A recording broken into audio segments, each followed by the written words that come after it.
Are you sitting comfortably? Good. Then I'll begin. Vegetarians are barbarians. I'd rather be a carnivore. I once took a look in a veggie cookbook, and this is what I saw. Chop off the heads of cauliflowers and throw them in boiling oil.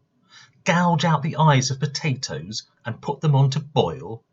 Then slit the flesh of melons, the ears of corn you must grind. Hack off the tails of young parsnips and carve up what else you may find. Crush the garlic, batter the fish, knead the dough on a big round dish, slice up carrots, shell the peas, chop the parsley, grate the cheese, beat the eggs, boil the rice, squeeze the lemons, onions you slice, mash the parsnips, whip the cream, bake the apples, cabbage you steam, a pinch of salt, pepper that's ground, a mixture that's cooked until it's browned. Vegetarians are barbarians. I'd rather be a carnivore. It's a joke that veggies are good folk. These crimes must happen no more. Thank you for listening. Thank you for watching. Till next time. Bye.